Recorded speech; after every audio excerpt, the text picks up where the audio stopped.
Photographer Anton Corbijn is known for showing us faces we know in ways never thought of seeing them. With one camera, a few lenses, and a very little else, he is able to create intimate portraits of people not used to letting their guard down. His work has gone beyond the music world to include actors and authors, directors and models. From Steven Spielberg to Quentin Tarantino, Luciano Pavarotti to U2, Star Trek is his collection of his work. And I am pleased to have him on this broadcast to show you some photographs that will help you understand his genius. Welcome. Thank you. Great to have you here. Let me just show a couple of these first. And let's begin with number one, which is Allen Ginsberg. Right. You chose that as your first photograph for what reason? I'm going to hold these up as well, but look at this. This is just quite amazing. It was actually almost the last picture I took for the book. I came to New York to do a few people, especially for the book, and I was actually stuck for an opening photo. And I thought the fact that he looks out of the window and sees the world, that the world could be my book, sort of thing. And I thought it was a great opening picture. And I like Ginsberg's pictures a lot too, and he shoots sometimes through this window. You wanted to photograph him for a long time? Yes, yes. Why? I did a book a couple of years ago which was purely music, because that's how I grew up, photographing music. And that was a collection of pictures that I already had. And for this book I photographed a lot of people that I was interested in for some reason or another. So I really pursued a lot of people over the years to just pose for this book. And I'm a very fast worker. I do it sometimes in 1 minute. And, usually I say 10 minutes I can do a photograph. This photograph of Clint Eastwood on the cover, one roll of film, how many minutes? It's true, yeah. I guess that's 2 minutes, 3 minutes? Yeah, it was very brief time, one roll of film, and that's only 12 exposures. I guess it is because I grew up in Holland, which is not a very important country economically for music. And if you want to photograph musicians who travel and visit Holland for a day, you get about, I'd say, 5 minutes at the most. So I was very inventive, I became very inventive with the amount of time I was given and the place where I had to do the photographs. And I still very much like this attitude that you really get dumped somewhere, as it were, and have to make it work, rather than having people to come to a studio and have it all set up. How did you learn to take pictures? Well, we moved, my parents moved at some point, and there was a concert in this town and I didn't know anybody. And I was quite shy, and I thought the way to go to this concert is to give myself a function somehow, and I borrowed my father's camera. And I took a few pictures and I got them developed, and I actually sent them to a magazine and they got published, so I thought, oh, that's really easy. But of course, after that, take the pictures, send it off, somebody published it, and they send you a check. They actually didn't pay, but it took another 2 years before another picture was published ever. But I thought, oh, that's great. I loved music, and that was really the only reason I photographed. And then it sort of became a love of photography. Music remains a love of your life. I mean, you do motion picture. I mean, you do music videos. Yes. It does. Yeah, I think music is a great inspiration. You know, it's a lot of quite young people who are willing to take chances. I find that with actors, it's stiffer. This is William Burroughs on the right here. David Bowie on the left, but William Burroughs. Tell me about the photograph then. I mean, let's talk about David Bowie. That Bowie always tried to look like Burroughs. Yeah. Well, in this period, definitely. Yeah. And then he tries to look like Warhol, because he's in Julian Schnall's film. Go ahead, tell me about Burroughs. The Burroughs picture is taken at his home. Yeah. And well, I guess the depth to it is that Burroughs had some problems with the law at some point, where he shot his wife by accident. That'll get you in trouble with the law. Yeah. yes, most people, in most places. Yeah. But so it's sort of a reference to that, and the stick refers to his age, I think. Right. Take a look at this. This is Dennis Hopper. What about this? I mean, how long did it take you to take this picture? That's a few minutes. How did you shoot? That's unfortunate, because you know, I shoot for my book, and of course not a lot of people want really to give it proper time. So I was in a hotel room, and I used to turn the whole room upside down and left the mattresses there. That's what I did. But he was very cooperative. It was So you took a lot of shots of him? I took a few rolls, yeah. A few rolls. That's a lot for you. 36 It's 12 per roll. Yeah, 36. So, yeah, 3 rolls. All right. It's it really differs. You know, I think the main problem for me is that when you get more known, that you still stick to what you know makes a good photograph. Because a lot of other people would like to give me 3 days to shoot, and I think that's not always helpful. But that's what I want you to tell me. What you know that makes a good photograph. You say you stick to that. What do you know?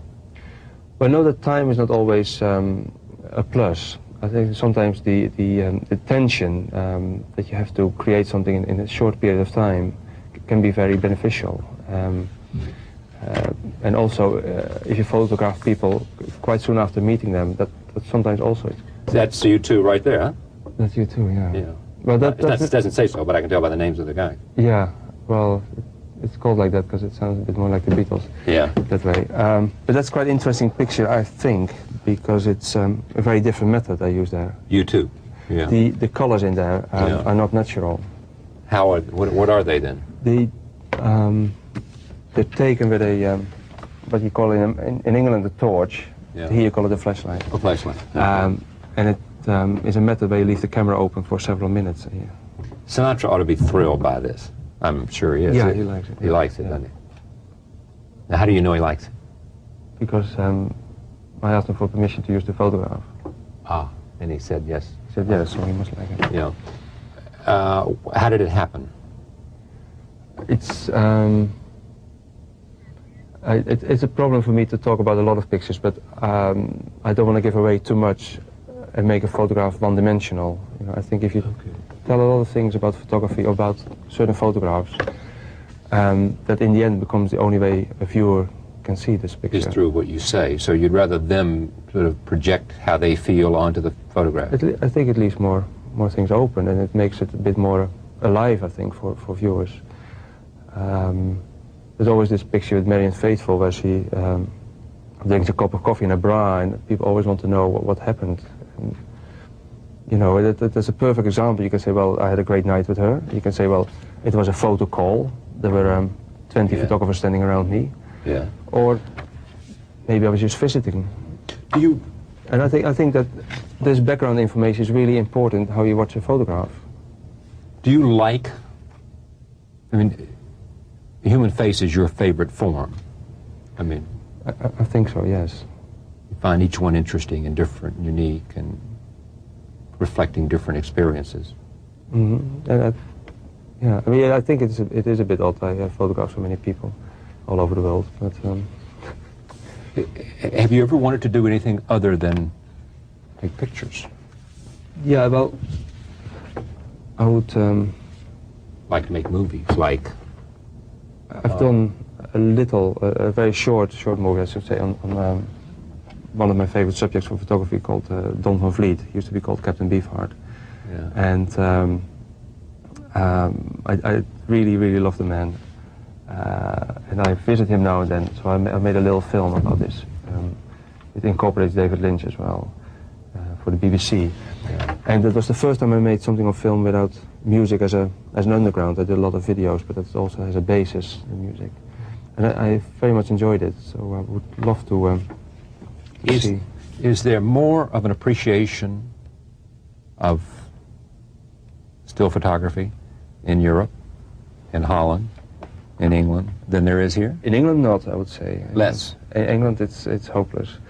But in Europe, it's very good. All right. Yeah. I'm going to run some of these. We've got these on slides. It'll expedite things here. Okay. Let's go to Salman Rushdie and Bono again. Okay, there you go. Now that's an interesting photograph, simply because of what's happening. Mm-hmm. Well, I like I didn't think much of it when I took the pictures. It was really a candid sort of photograph. You didn't like it because it was candid? Well, I didn't think I was going to like it, because I wasn't sure what it was going to be like. But when I looked later, I realized that their bags are identical. The way the jackets go behind them have the same shapes, and that's really nice. And then they exchanged their glasses. Next is Christy Turlington. This is just going to give you some sense of what photography is about. You'll be able to see some of these. That's Christy Turlington. That's raining when you took this. Yes, pouring rain. We were planning to do a photograph with her and Naomi Campbell. We were staying in a friend's house in Dublin. And because it was raining, we didn't actually do the pictures. But then Christy said, oh, let's do some photographs. So we did this for. She went out in the rain? She went out in the rain, and we did a shot in a few minutes. Gosh, she's beautiful, isn't she?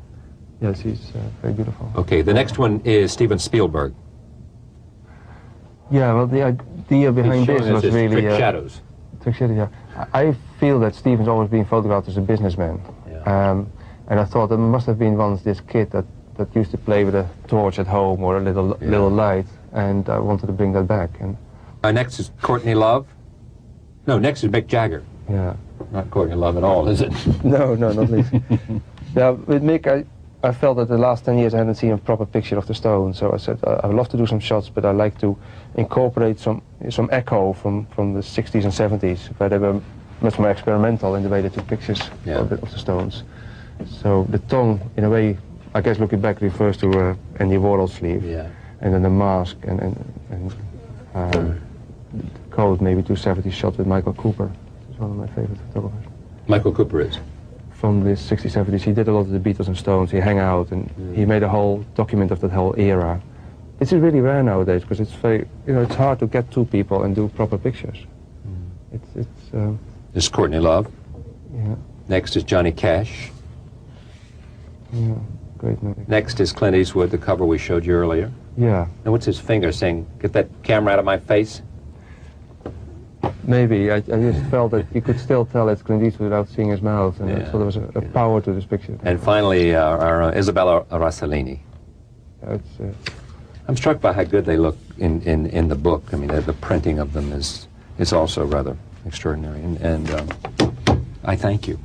Thank you. It's great to have you on the broadcast. Great. Take care. Anton Corbijn, Star Trek is this book. We've shown you a number of the photographs. It's about somehow capturing in a unique and different and special moment a whole series of people, their faces and their backgrounds. Thank you for joining us. We'll see you tomorrow night.